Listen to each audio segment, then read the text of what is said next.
and the ESPN Wisconsin app.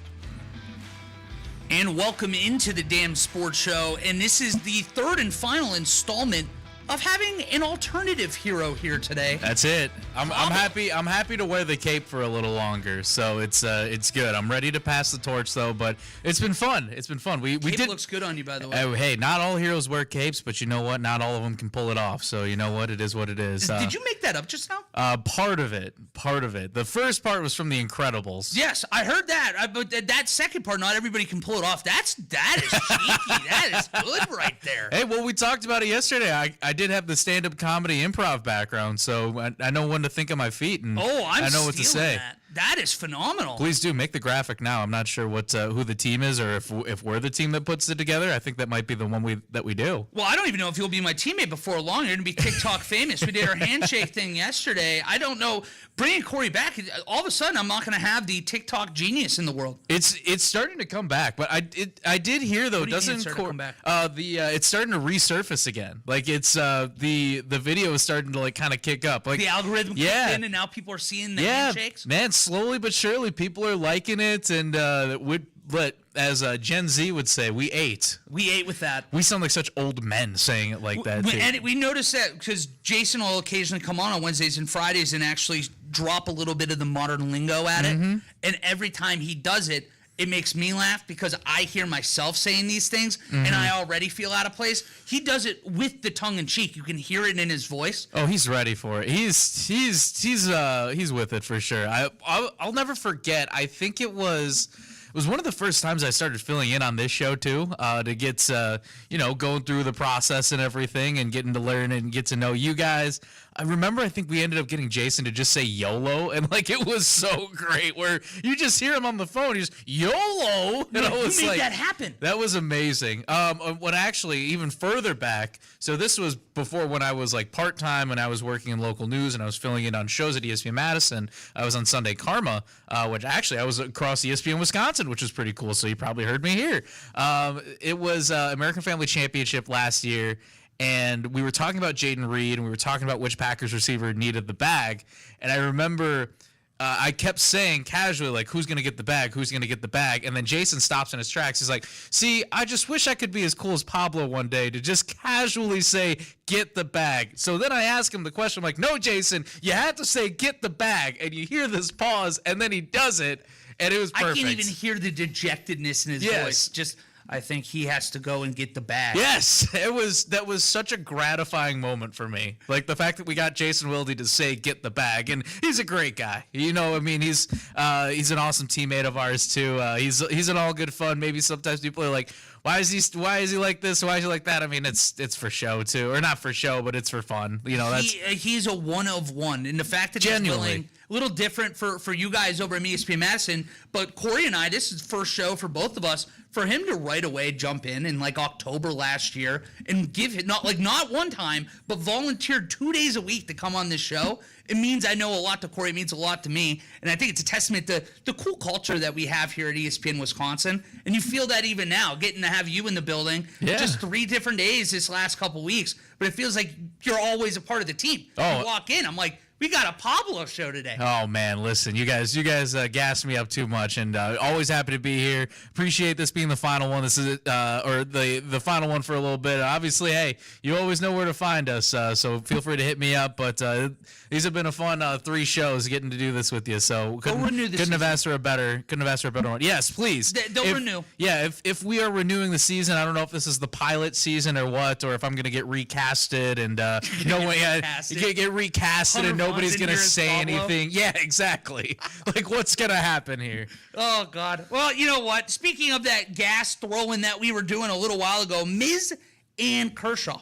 So this has been the talk around ESPN Wisconsin today because we have Jacob Mizorowski in that first premier start after that Paul Skeens one. What happened in between there? He had a difficult outing. He allowed 5 earned runs. He gave up a couple long balls. The question I want to pose for you this afternoon, Pablo, is this truly a one-game thing where no matter what happens today, you move on, nothing's the wiser? Or is this more than just a game in July to you? It's a little bit of both. I I do feel like that we have to pump the brakes a little bit on the expectations. They are sky high. They are sky high. And I mean, this is a very highly touted prospect coming up, or well, he's not a prospect anymore because he's in the big leagues, but this is also his 5th start. Jeff Passan said it perfectly yesterday, just from the bigger picture too, with the Milwaukee Brewers, and as exciting as a team as this is, more so from the tiny microscope. This is a 162 game season. You don't have your pitchers out there for all 162 games, but it's, there's some truth and there's some merit to that, is that we can't just keep judging this guy like after every single start. If it gets streaky, it gets streaky. There's a difference there. But I mean, it was awesome that he came out beyond rock solid and didn't give up a hit until I believe his 3rd start or something like that. The very end of the second. Yeah, the very end of the second. In his first 3 starts. Right. So it's cool when that story happens, but I think it sets an unrealistic expectation for fans too. Not to dunk on fans, but let's be real here. Like it's cool to see that this is how he's starting out, but he's also a rookie, too. He's not just going to dominate every single way. Think about even some of the best and Cy Young winners. Like, they're not 35-0. Like, somebody's gonna rock you around. That's what baseball is. It's a long season. You're gonna get tested, and I think either way, this is going to be good for a young guy like him to face such a gauntlet of an offense that is the Los Angeles Dodgers. Everybody calls them the enemy. I don't call them the enemy. I don't call them the evil empire. But that's also, I have a special place in my heart for them. I interned with them when I was a senior in college. I did not know that. I'm like sitting here. I'm like, how are we going to bat for LA of all places? Yes, and one of my friends at my gym, actually, he's a diehard Los Angeles Dodger fan. He always loves the fact that I never call them the evil empire. The evil empire to me is always going to be the New York Yankees. I feel like it's especially 1A. Yeah, exactly. And I don't know. I don't feel like it's the Dodgers, but that's my own personal bias, and sue me for it. Well, I think the last 5 or 10 years is where people have really turned. Before that, I felt like the Dodgers, not to say they obscured into like the background, but they hadn't won in a long time. Mm-hmm. And they were spending the money kind of like the Mets do, where it was the failure was there, so nobody thought anything of it. Now that the Dodgers have seen that sustained success, and now all of a sudden it feels like they're just churning out championship team after championship team, it's easier for us, especially in a place like Milwaukee, to be like, you know what? It hurts me a little bit that they're spending $500 million on one roster, and meanwhile you're struggling to get to like 120. We were clapping Willie Adames off the field in Game 162 last year because we weren't even entertaining the idea that they would sign him in free agency. It's like, hey, thank you for everything. Have fun. Have fun out there. Enjoy chasing the bag, you would say. It's just tough when because Jeff also put this out there, was that it's tough because it's not like that the Brewers should be like spending money left and right like the Mets, or even just like heck, even the Dodgers, because it's like he compared the Brewers to the Rays organization, and I think that's a fair comp where it's just tough when you see these all-stars, these homegrown guys or guys that have been, they really hit a big boom when they came to your franchise, and then they move on because they have the right opportunity. But I also give Pat Murphy credit for how he handled the situation afterwards, was that they wished Willie the best. I think they knew, unfortunately, what the circumstances were and what his value was. And it's just tough, though. That doesn't make it any easier to believe that you're essentially a quadruple A team for the other major league teams that can afford these players. It sucks. I don't know how else to put it, honestly. There's like 20 different teams that fall in that class, by the way, in baseball, too. Mm-hmm. There's only that upper echelon of Dodgers, of Yankees, even the Cubs, like you see in where they're still hovering around 200 million, and we have fan bases and like fans here in the office that tell you they don't spend enough money. Yeah. It's just like it frustrates you when you are in this local town and you hear Passan yesterday go, I think they're a big bat away from being a World Series contender. We just so happened to let a big bat walk last year because we didn't even entertain bringing him to the table. It does make you think, because I think the last time the Brewers really took a big swing was Christian Yelich after his MVP season, or right around that time. You give him the massive extension. You can't predict what everything's going to look like. And unfortunately, the back injury just really hurt him, and his numbers went down. He wasn't the same type of guy, and that's just a tough situation.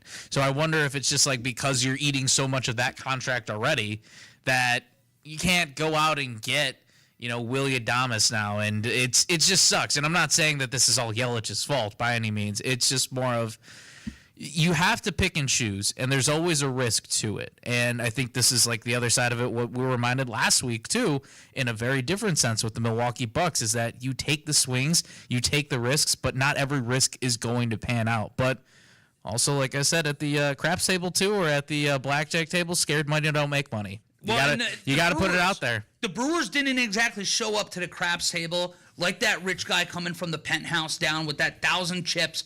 You're going out there, you got a ball on a budget. And I think that Brewers fans are wise enough to understand it. It's never going to be a high market team. I think they just want to feel that the investment is there from ownership too, that there is a team that can win, and they just got to take that following step.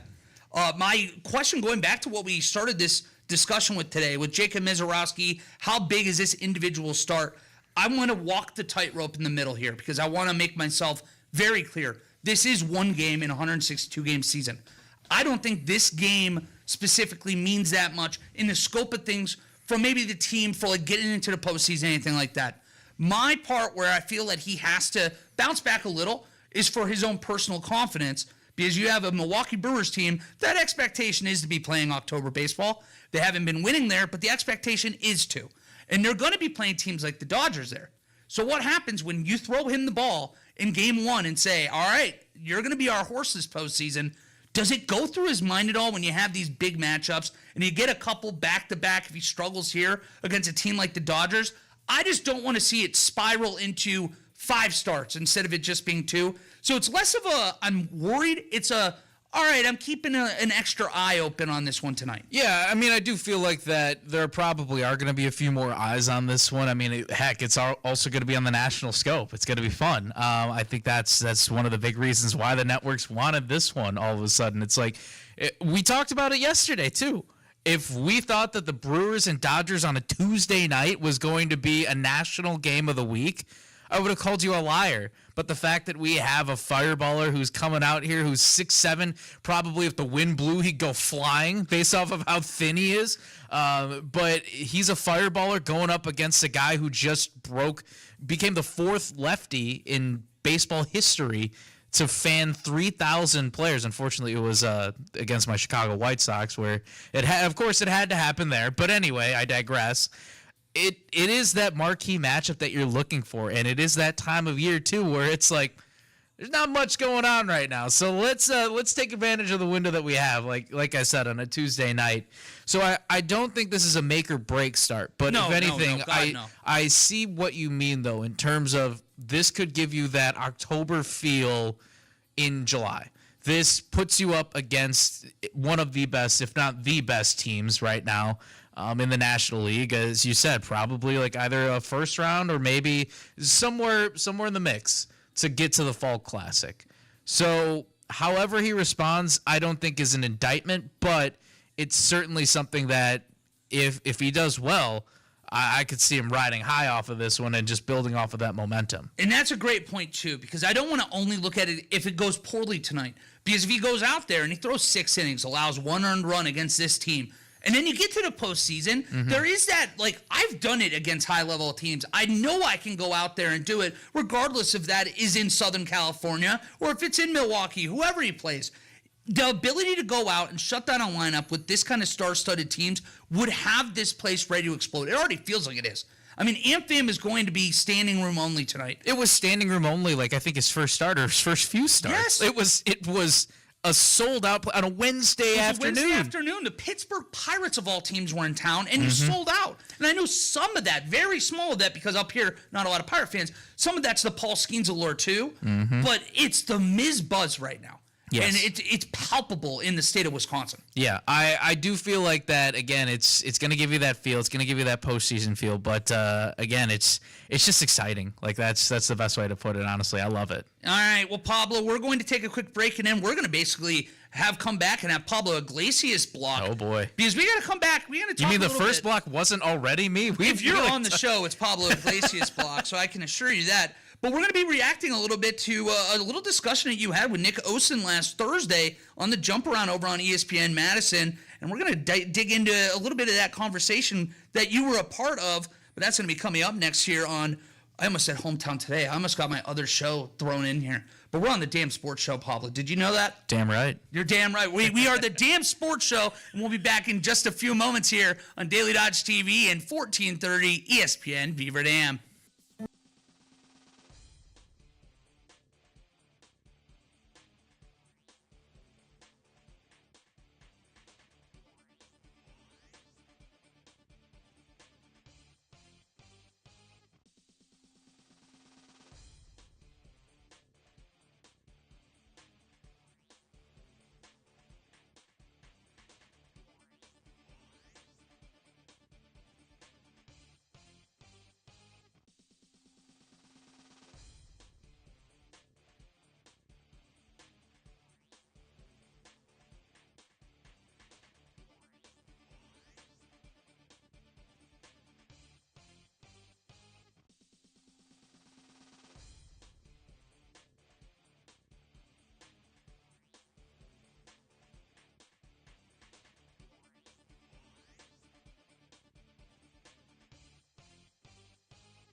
I knew you'd be excited with that song. Big Blackhawks guy over here, right? This brings me back to like just this. This is like peak Chicago summer of when all of my teams were good, and it makes me so sad. Yeah, it's because so you're 30 years old, so you would have been like a pretty good age when you're talking about that 2013, 2015 team. Let me just replay all of this. I've seen a World Series, I guess 2 technically, but the 2005 was cooler than 2016. That's impressive. So yeah, 10 years old. I guess that's right around where. Yeah, so I was 10 years old. Sense. I was 10 years old. Haven't seen something from the Bulls. That's the one thing. The Blackhawks 3 Stanley Cup champions. When was the first one? The first one I think I was 2010, 2013, and 15, I believe. So I was I was just in high school for the first one. Second one rolled around. I was graduating from high school. Then the third one, I was in college. Saw the Bears go to the Super Bowl, but fell to the Colts. That would have been probably, 07 or so, something right around there? Like around that mid-2000s, the early 2000s run, that was crazy. Everybody around the country had like a thing for Brian Urlacher, too. Yeah, Brian Urlacher was an absolute dog, but you know who was electric was Devin Hester. Best returner of all time. Best Josh Cribbs returner. right there, by the way. Yes. Neck and neck. Golden Flash icon. I have to throw out a little Northeast Ohio. I don't know, man. I gotta go Devin Hester, man. I said it was close. I didn't say he was better. I'm still giving the hat tip right here to Devin Hester. He's in his own league, though, man. That 1 or 2 years was special. Josh Cribbs, it was not at that level, but it was over a longer period of time. Mm-hmm. So that's where I'm like, I go back and forth. Plus, Josh Cribbs was that initial, like what you see with Terrell Pryor and stuff now, where, all right, drafted as a wide receiver, like Antoine Randall, shift him to wide receiver too. He was functional. Oh, what a goat, Antoine Randall. Yeah. He's going to be part of the Bears staff now, moving from Detroit over to Chicago. Yeah, former quarterback at the Indiana Hoosiers, going out throwing a touchdown in the Super Bowl against the Seahawks. Remember that very well. Have you ever seen his Sunday Night Football intros? No. Oh, those are always the best. Because he's just such a goofball in general from what I've seen. He's just like dancing on the sidelines, and his cadence and his delivery, it says, I'm Antoine Randall, Indiana University. It's just like go to YouTube and watch it, and you can just tell that he did not take it seriously, or almost took it too seriously to that extent. They've it was almost hilarious. been ruined for me because of Terrell Suggs, though. Do Suggs. you remember the Ball So Hard You? Ball So Hard You, or was it Greg Hardy, the Kraken? I don't remember that. I think Greg Hardy did the Kraken. Those are always great little nuggets that they drip in every now and then for you. So, fun fact, real quick, and we've just been going off the rails. It's just been. So I guess to the this, damn sports show. This block is about me anyway. So I was just saying, you're just taking your own time, so take as much as you need. This was 2019, and I got to tour the Sunday Night Football bus that goes through every parts of the country. So at the time, I was working for an NBC affiliate, and it was Bears-Packers. It was the kickoff for the centennial season for the NFL. So we went out to Grant Park. We got to see the Sunday Night Football bus, do the whole tour, and that was the first year that they were introducing this new feature. So it's a green screen room in a bus too. So it's like they didn't replace it, but just think about like a little bigger space, but like a bathroom in the like an airport bathroom. Pretty much a little bigger, but not too far off from that size, give or take. So you sit down on the bench. There wasn't a makeshift toilet in there. Don't get me wrong. It was a bench. You had the green screen behind you, and Al Michaels would introduce you, and it's like, here's tonight's starting lineup, and it would transition in, and your face would pop up, so you said your name. So I pulled a Russell Wilson, like what he did with the Badgers, and I gave my high school and my college a shout-out. So instead of you're gonna be doing lunges inside a plane on a overseas flight too? Yeah, and I've got my own office and everything. I get as cringy as it gets. Dane County, let's ride. What was it? I'll do it like 3 different times at our ESPN Madison Media Day when we start putting our hype videos up. I have not. Okay, so do you still have the video of this somewhere? Yeah, I might. I've got it somewhere. I can find it. I can find it in the break. I'll have to check that out during break. Yeah, absolutely. But before we go, we're gonna have about 5-6 minutes here to talk about it. But Pablo, yeah, let's do it. You are the host of the Jump Around over on ESPN Madison, and you guys had Nick Olson on this last week and talked a little bit about the offense and the change with the offensive coordinator. I'm going to play a little bit of audio now, and I'd love to hear your take about that conversation. I think that there needed to be a reset culturally, going back 2 or 3 seasons, And then coming into this year offensively, I don't think that's really a secret. But I think a lot of people were looking for maybe a huge name or, huge sexy hire or something with this new OC. And I think that Jeff Grimes, I said it right away. I said, guys, I think this is a really smart, very, very high floor type of hire for Wisconsin.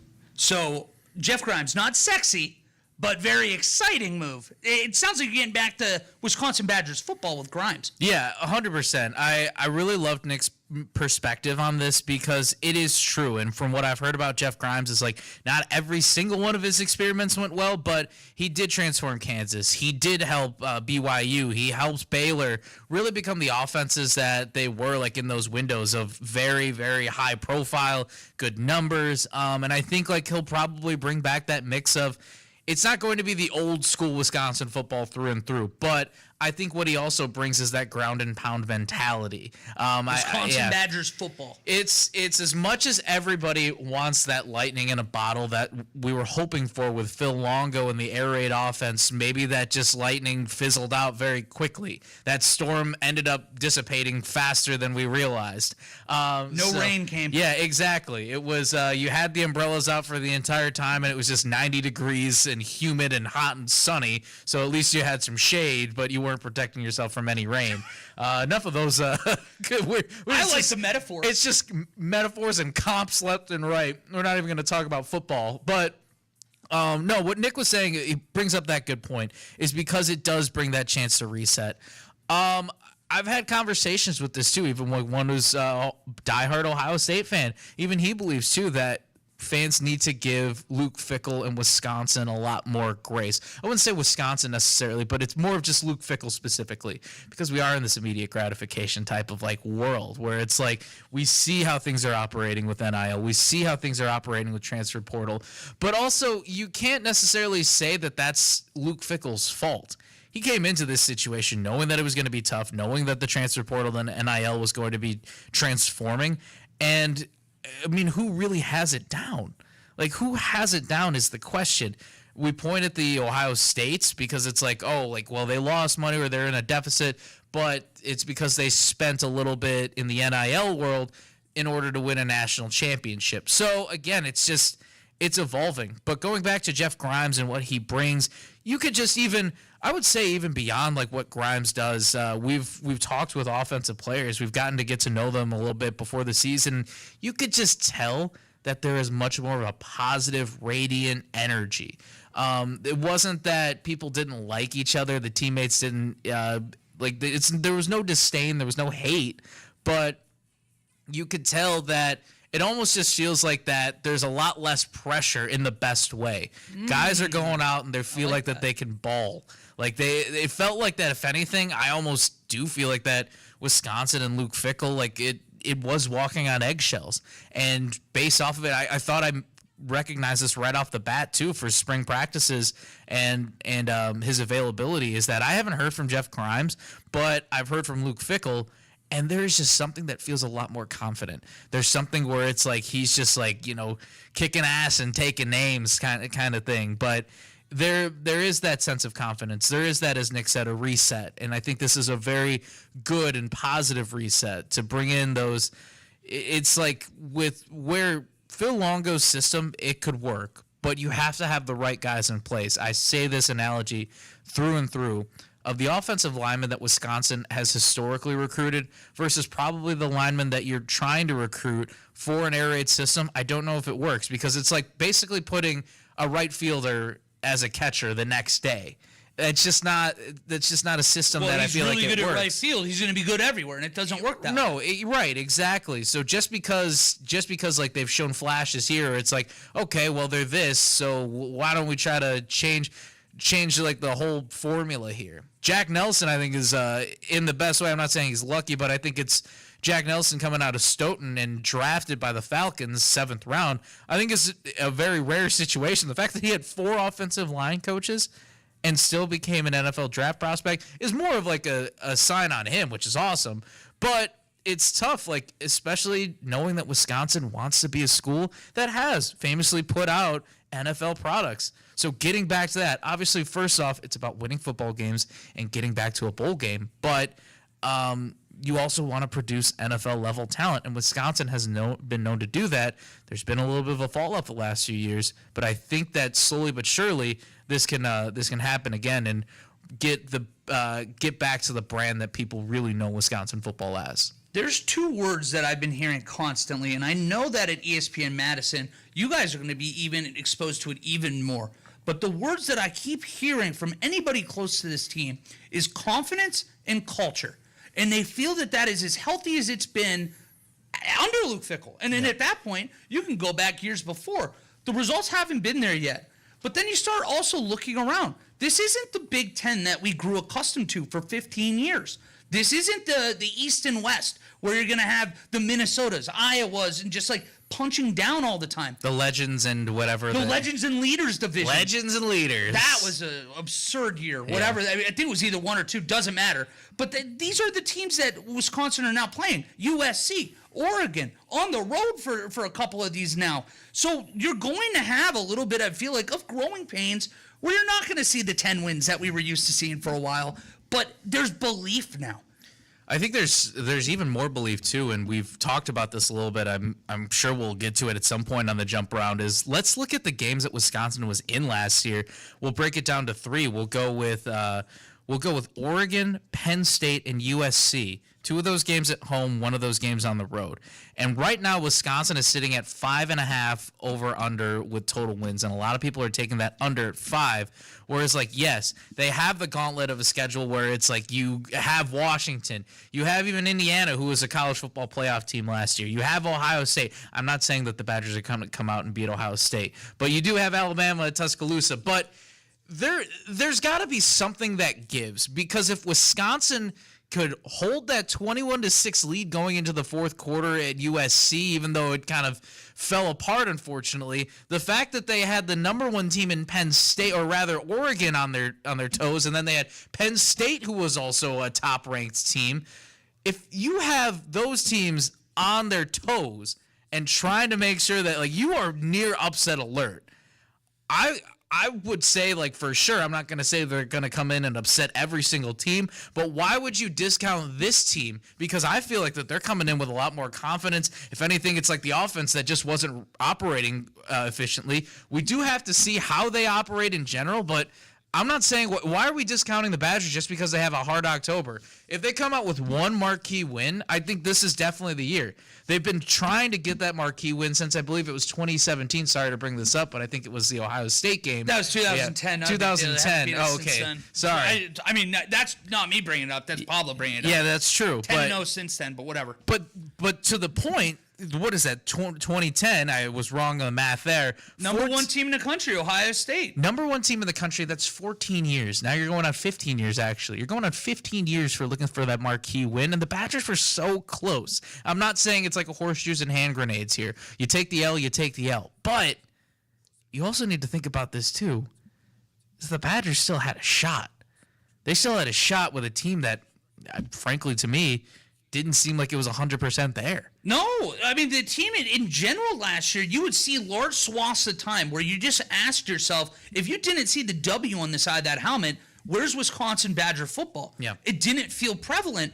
And you brought up the marquee wins, and I think that gets down and boils to what we were actually looking for. Because if they get one of those wins, is the dialogue the same right now as it would have been? No, not a chance. People would have been much more forgiving, even if that was the Joe's Crab Shack Bowl. It doesn't matter. Getting into a bowl is what people last year, I think, were expecting, and not finishing one of those 3 games. That's what the change has to be this year. You have to find a signature win. It doesn't have to be against a top 5 team in the country, but when you have a Penn State on the ropes at Camp Randall in the fourth quarter, you can't throw a pick to give up the lead inside your own 5-yard line. There was just this like disconnect of what Badgers football is. Yeah. I think it frustrates all. I'm not even a Badgers fan. I'm getting fired up because you can see how close they should be. And that's where I come in, too, and think about this. Like, so first 4 games, we don't need to play the full schedule game, but let's skip straight to October. They start at Michigan. Then they have Iowa the following week. Then they have Ohio State at Camp Randall. Then they go to Oregon. Then they come back and they have Washington. Then they go to Indiana. And then they have Illinois for their final home game of the season and finish out the year at Minnesota. So, yes, October looks terrible. there is a potential chance that this team could go 0-4 in October, which I obviously hope not for the vibes, but that's honestly, a 7-5 schedule to me. I think that's what we came to with the conclusion on the jump around, which you can listen to on the ESPN Madison YouTube channel Thursdays at 12:30. Nice. Yep. There it is. There it is. I knew I had to get the bell going, but I do feel like that it's just waiting in the wings, man. It's truly waiting in the wings. And this isn't this, pure optimism energy of just, hey, listen, I'm a glass half full guy to begin with, but how can you not? How can you not say that that's just waiting in the wings? Like, this is the opportunity. If everybody's talking about how hard of a schedule is, Dario Gumbawale currently with the Houston Texans, now with the Wisconsin, or formerly a Wisconsin Badger running back, Milwaukee native. He was asked on Jim Matt and Molly when he appeared on ESPN Madison was, how do you take these moments in stride? And he always said he was on the team that beat LSU at Lambeau Field. Yep. And they said that they knew that the national media, like Colin Cowherd, wrote them off. They said there's no way that number 5 ranked LSU is going to lose to Wisconsin, even though it's at Lambeau Field. It's kind of a home game for them. There's no way it's going to happen. And the Badgers just do it. He said, if anything, that gives you the opportunity to ball out on a national stage and really show who you are. I love that. I love the positivity. And I know we do have to take a break because I think we're going to have a couple guests. Got to make sure that they're here. Otherwise, we're coming back and continuing this dialogue right now because Badgers Talk is coming. August is very close, and the jump around, you can hear that on Thursdays. Make sure you give one more plug for us here.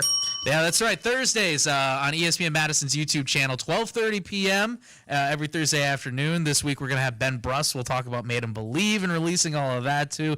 It was a fun show. We had a lot of football-heavy stuff as well. You can also listen to us, too, on the brand-new ESPN Wisconsin app. Nice. Totally customizable, too. We'll do two because you can also listen to the Damn Sports Show as well. And you can keep listening to Damn Sports Show when we come back from break. That's going to be coming up next year on 1430 ESPN Beaver Dam and Daily Dodge TV. Listen.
Looking for a one-stop shop for all things sports cards? Head over to Real Sports Cards in Waupun or check out their app. Whether you're into sports cards or Pokemon cards, Real Sports Cards has you covered. With live break streaming right on the app, you can grab individual cards on the go, be part of a group, and watch for your favorite players and teams as packs get opened. Go to the Apple or Google Play Store today, look for the orange logo, and take your collection to the next level with Real Sports Cards, your local resource for all things sports cards, Pokemon cards, and more. And we're very excited now. Wait a second. We don't have the.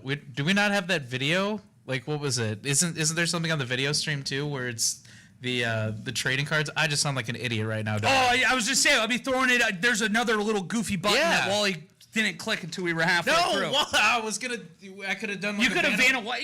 You saved your best Vanna White. We saw it already. That's true. You were never going to top that performance. I'm just a show off. I just like to steal the show when I can. No, you're good. And I know who's going to steal the show now is our two guests right now. We have Brianna Meyer, recently graduated Beaver Dam Golden Beaver and a pole vault extraordinaire. I can't even wrap my head around the idea of figuring out how you can jump in the air with a pole vault. And then Lucy Gonzalez, the super sophomore turned junior coming up this next year. And I want to start with this because Coach gave me a couple questions for both of you. And I have to get the answer. So for Brianna, for you, first of all, what school-related thing did you have to improve on in order to be a team captain this year? Oh, I just really had to learn how to talk to people.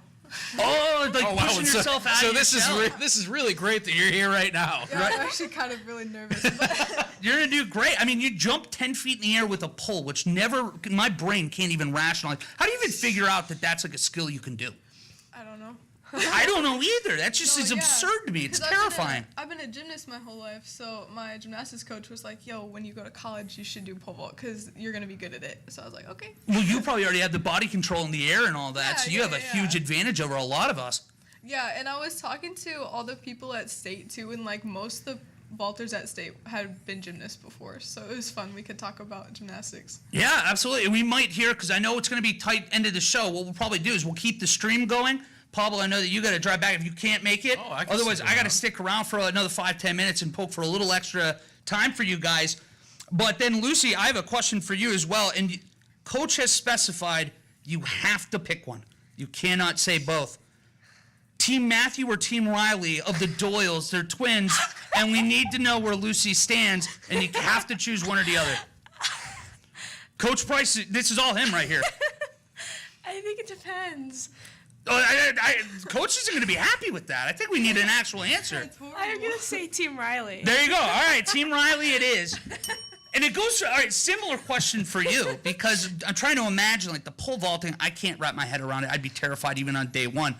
Jumping over a hurdle and then doing it at full speed, that's not exactly for the faint of heart either. I think you could do it. Oh, my gosh. I'd be literally, like, doing, like, a standing jump over it. It would be a disaster. We can make this work. I think we can make this work. I truly think We've that got if two we experts raced, right here. In a 300-meter dash where I didn't have to jump hurdles and Lucy did, I think she would still beat me by 10, 15 seconds. There's a possibility. We might have to figure that out later on. But, all right, so, like, where did hurdles become a part of your track experience? I know when we started track in middle school, me and my friends just did them because they were fun. Like, hurdles are fun. Like, when you go over them, it's, like, exhilarating. It's the most fun event. Every time? So you on hurdle 8, you still get that same pop as number 1? No, not feeling it as much anymore at that point? No, but it is really fun. All right. So, yeah, I have fallen before. I fell at state my freshman year. Oh, did you? That's kind of a flex, though, too. I fell when I was at state my freshman year. That's a really. That's kind of a flex. You were flexing out there. It's all good. It's all good. Well, you both get the flex that, though. Being able to participate in the state of Wisconsin at that level, what was that experience like for both of you? It was, like, unreal. It's very scary. Yeah. But it's also, like, it's crazy because you're seeing the best athletes in the state, like the most athletic kids. So it's kind of unreal because it's really fun to watch the other kids because my brain can't even wrap my head around some of these times that these kids are running and they're doing. So it's very fun to, like, watch the other athletes. Yeah, I can imagine. So, I mean, you're at that point. You're seeing the best of the best. And, Brianna, you got here as a senior. You're going to be going to Oshkosh next year to do pole vaulting there. What kind of experiences were you able to draw from this that makes you think it'll help you at your college career? Yeah, I think it really helped me, like, talk to other people that were also like going into college vaulting. That was fun to like see other people that were in the same like stage as me. And it like opened opportunities for that too, because this season I had a huge PR that like allowed me to vault in college, so it just is super cool that that was able to happen. 10.6 feet. 10.6. No, can't do it. I was looking at you. I figured you're a confident guy. I was like half expecting you to be like, I can pole vault 10.6 feet. I cannot jump. I can't do that. I don't know. I keep saying it, but I just can't did understand like the a kipping, actual. I just did like a kipping pull up today for the first time in like years or something. I don't know. That was tough today. My shoulders are like crying right now. That's like over a basketball hoop. Wait, Yes. what? Yeah. Yeah, no, it's literally over the rim. Yeah, no, what kind of athlete do you, everybody thinks I'm this massive athlete coming. Well, I just expected the way you were saying it. There was a shot you would do it. Stop making this about me. I'm trying. Hey, Getting well, uncomfortable. Lucy, then I guess flipping over to you. The opportunity, you've already competed as a freshman at state. You've now been back as a sophomore, and it sounds, at least according to your own take there, it went better in sophomore year at the state level. Yeah. It went better than my friend. You can only go up. So what are your goals? Like, how do you improve and get faster over the next, 12 months?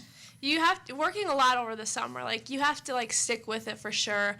I'm doing cross country in the fall, too, which is going to be, like, a switch from volleyball that I've always done, which I think I'm doing cross country. I don't know yet. Wow, I was just saying, we almost have the Yeah. breaking news thing flashing up here. I know. Which I think I will, and that'll something that can definitely help me with the 300 hurdles and building my endurance, which will also help me just like being an athlete. So just training in the off season is really important. Wow. It's a bit of a two-parter question. We'll start with Brianna. Like, you know, you're the departing senior. You're moving on. You're heading to college.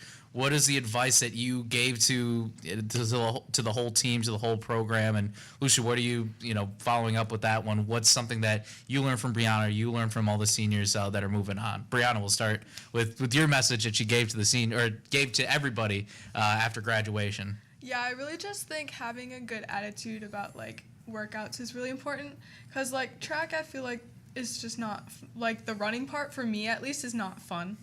But like, Thank God someone said it. yeah, but like the community. She's over here smiling and and like. You don't like running? look at me. Please continue. Like building like relationships with people and like making goals and like meeting those goals is what makes track like super fun. So I think having a good attitude about like staying determined and like persistent and just like constantly improving is what will help people be successful. It's a good answer. And how about you? When you get that feedback and what you're looking for, like Pablo asked, where do you stand on that? Well, I think all the seniors, all the senior captains were like a very, very kind and nice group of people this year. So they definitely made the environment like so much better just by like being like your friend at practice. Like, because not all the kids are like that. And so I think the group of kids that are the leaders, and especially the seniors, really show like the difference it can make to like all the underclassmen who are coming in like kind of nervous, and the upperclassmen that can be nice to you are like, it makes it so much more fun. Yeah, it's a true team that you can feel, and I'm sure part of that goes to Coach Price. You have had the opportunity now to be under him for 1 year. What was that experience like, transitioning coaches while you guys were already a part of the track team? Very different. It was Yeah, it was definitely an adjustment, as it is like whenever you have a switch of like management. But yeah. I think once communication, like we figured out how we're going to be communicating with our coaches and like figured out the expectations, it went pretty well. And it was nice for me too, because Bobby Jo, she's like the hurdle coach, so I still had her from last year, and she's amazing. Like, she's my best friend. I love her. So it was nice so I could still have her, but then a new head coach was definitely like a transition from like organization and just doing some things differently. All right, well, we're going to step aside for a quick break, and when we come back, we're going to do something that we did with Coach Price yesterday. We love to do rapid-fire questions. These will be a lot less track-related, and then once we get through that, we'll say goodbye to our radio listeners, and then we'll stick on for another 5-10 minutes with the Daily Dodge TV crew. We got more questions. We got to make sure we get all those out there. But that's Web next exclusive. year. It is an exclusive. Yeah, web exclusive. So stay on. Or an incentive if you are out there listening on the radio, go to the Daily Dodge YouTube page and come and join us for an extra 5-10 minutes. But that will be coming up next on the other side here on the Dam Sports Show on 1430 ESPN Beaver Dam and Daily Dodge TV. Attention sports fans. Whether you're chasing the hottest rookie card, that next big autographed sports card, or looking for expert card services, Real Sports Cards is here for you. For everything from sports to Pokemon cards, visit the store in downtown Waupun today. Go to the Apple Store or Google Play and download the Real Sports Cards app for all live online card breaks. Watch, collect, and win from anywhere.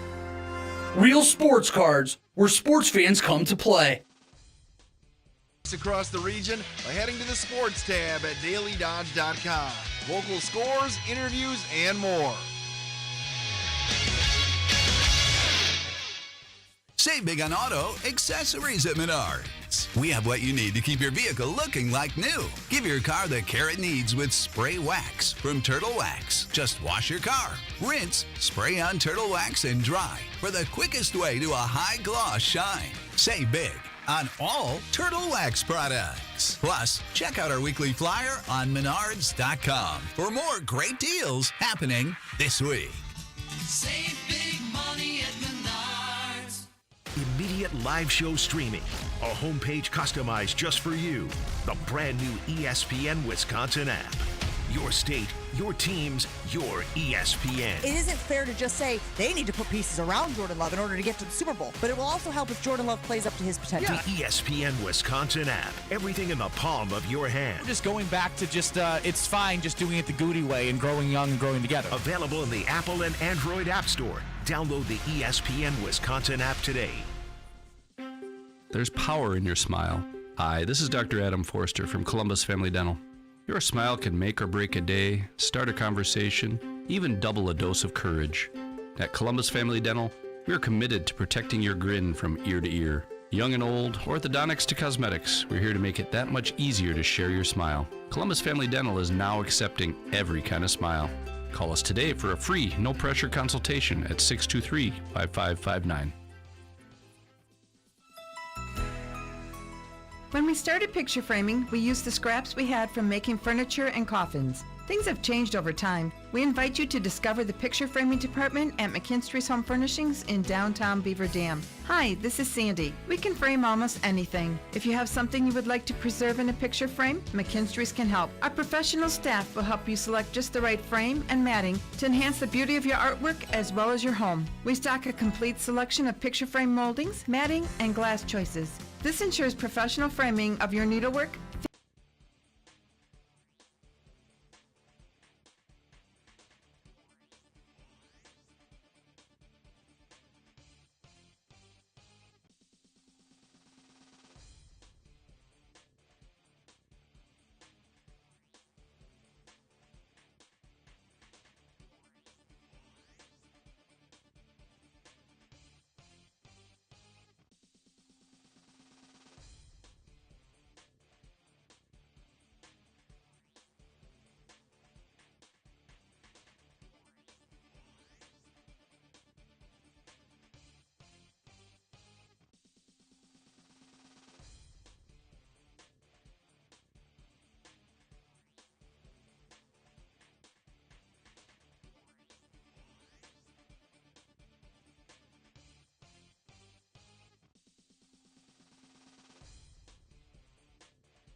And welcome back to the Dam Sports Show on 1430 ESPN Beaver Dam and Daily Dodge TV. As I'm flipping around the wrong thing, we have Brianna Meyer and Lucy Gonzalez in to join us right now.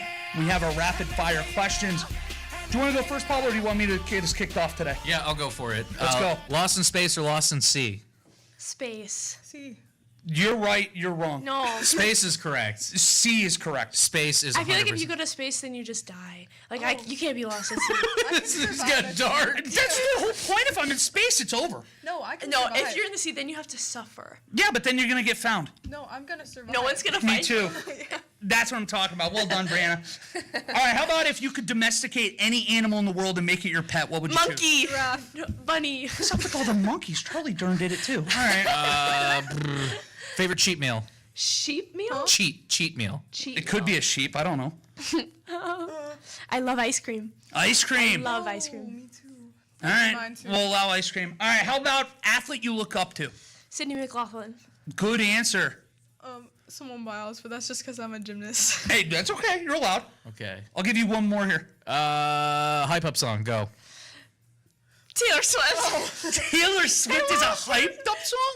Everything is a hype up song. Unbelievable. Wow, what an attitude. I love that. Yeah, it's fair. It's truly glass half. The glass is overflowing. I don't know. Les Mis soundtrack. That's a great one. That's the best musical of all They're in time. the musical. Sing a bar right now. Go. I'm in the pit. I'm in the pit. I play the instruments. That's where I would have been. What instrument? Saxophone, flute, and clarinet. Nice. Well, Lucy? I was gonna say we'll get one more out of Lucy, and then we're gonna throw it to break for radio, and then you can stick around and watch on video after we take a break. I'm the hot box dancer, so I dance and I sing. Show off the moves right now to the YouTube Dance? stream. Go for it. On the spot. Bushel and a peck. Oh, let's see it. Look at it. I don't know how we respond to that. I think that's a good way. All right, well, your turn. Well, no, not quite. I'll teach you. Nope. Maybe some other day. For the Daily unfortunately Dodge down. digital audience. It might happen. We'll see. That's coming up next here on not on 1430, but on Daily Dodge TV. We're going to take a short break and then we're going to finish this up here. But thank you so much for joining us for the radio listeners at home. You guys have been awesome. Absolutely. All right. Well, we will be back same time, same place tomorrow. Sparks is in the building. Thank you, Pablo, as always. It's been real. This Sports Center up.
Now I should click the right button. Welcome back to the Daily Sports Show, the extended version. We've only done this a couple times. We like to do it when we're having a fun conversation with Beaver Dam athletes here. Want to make sure that you get the kudos that you very much deserve for the past season.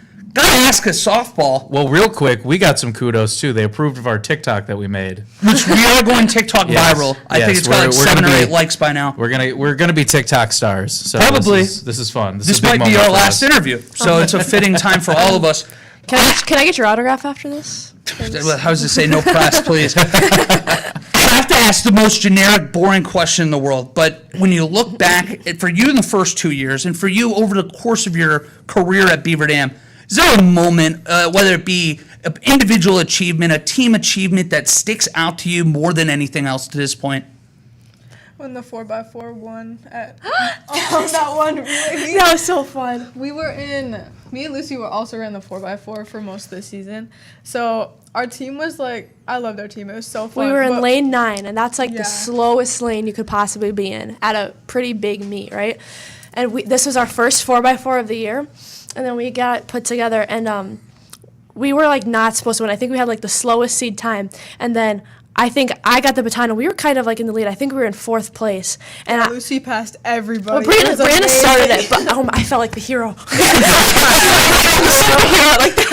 That was everything really was playing fun. in slow-mo and everything too. Like the heroic music. So because the 4x4, that's like the last event, so everyone's out there, and it's just like a crazy, like everyone's cheering and everybody's jazzed up. Everybody's watching.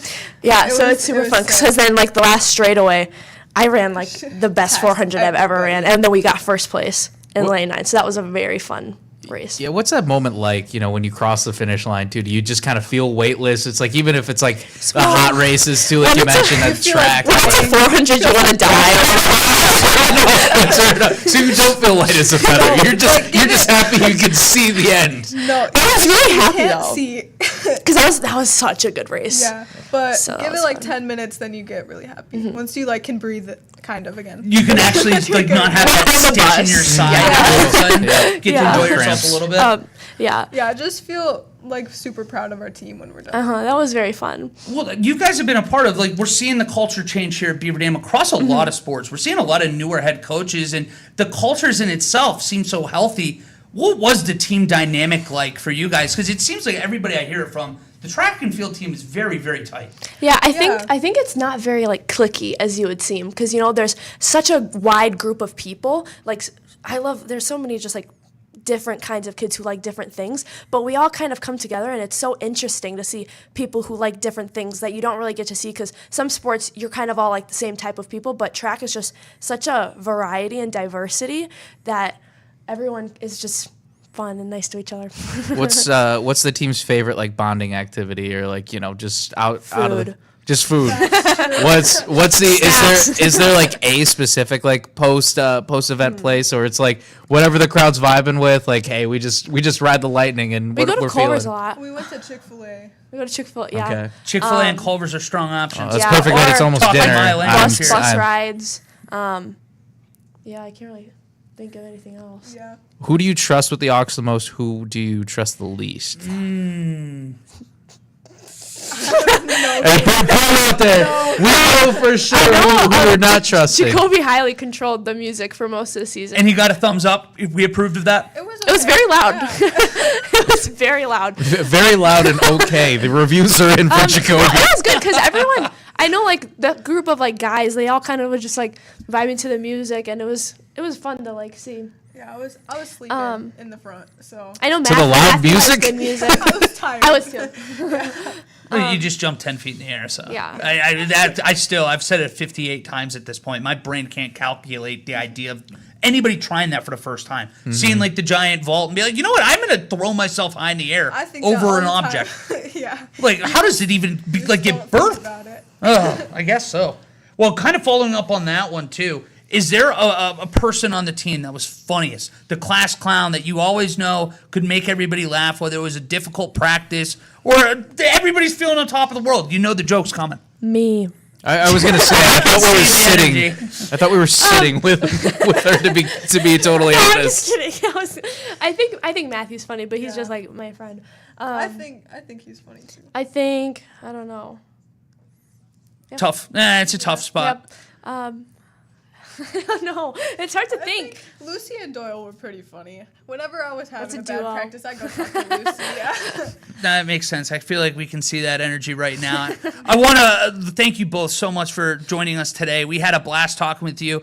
Good luck to you going to Oshkosh, Brianna. And I'm happy, Lucy, at one point, we had our senior signing day here about 2-3 months ago, and Lucy walks up to Corey and I, you guys just not going to talk to us, the girls basketball team. So I'm finally happy that I get to wipe that away, at least for you. Circle. We're getting the basketball team on. I assure you it's coming. So we will be talking again. And Brianna, who knows? We get to see that 11-footer next year. Who knows? We might be talking to you very soon, too.